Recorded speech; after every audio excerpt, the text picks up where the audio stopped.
السلام عليكم. soo dhawaada saaxiibayaal waxaad ku soo dhawaataan casharkeena maanta insha Allah casharka maanta waxaynu ku arki doonaa wada sheekaysi insha Allah wuxuu si dhaxmari doonaa saddex qofood oo saaxiibo ah hadaba magacaygu waa Umar Maxamed halkani waa kulmiye hadaba subscribe saaro si ku soo gaaraan muuqaaladeena oo idil conversation wada sheekaysi between u dhaxeeya friends صاحبه هذا أبدي هذا البلاوية وحيد أبدي سارة وجبر سارة this is my friend سارة كني وصاحب كيجا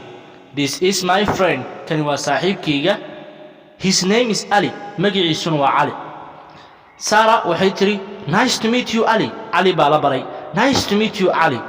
علي يو كلن ونكسن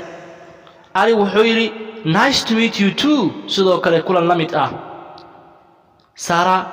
what do you do Ali baytiri Sarah waxay tiri what do you do Ali Ali yow maxaad qabataa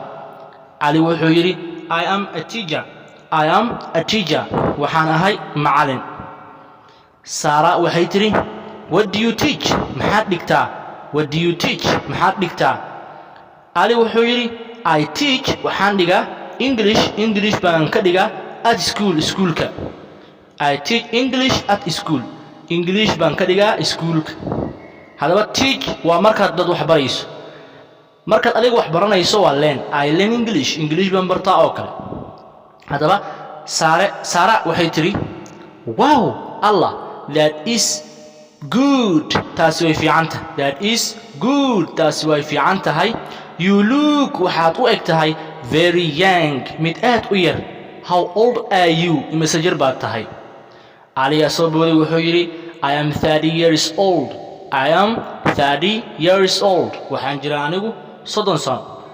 Sara waxay tiri wow Allah you don't even look hatta adiga uma ekid 30 sano jir uma ekid you don't even look 30 adigu حتى صدق سنة جر أميكت علي وحيري what about you سارة أدوغنا إسكوران سارة what about you سارة أدوغنا إمسجر باتاي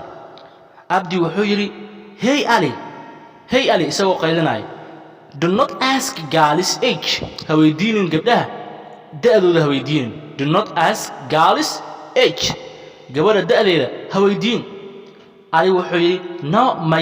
I think وحان أمالينا it's okay إني عادي تهي عبدي وحيري جالس قبله do not like ما جعله to tell إني شيئان the age دأذو ذا بل ما صحبا هذا بس سارة وحيتري okay بيتري علي and علي عبدي I have to go وإنام بحا هذا بحاف هيسش معهن وحالو يقانا وفعل أمر okay I have to go وإنام بحو وأمر هذا لقادنا Bye Betri nabadgelyo see you guys again is aragti dambe Abdi wuxuu yiri okay bye okay hagaag bye nabadgelyo okay hagaag bye nabadgelyo haddii aad tahay ilaa hadda nala joogto subscribe hanaga ilaawin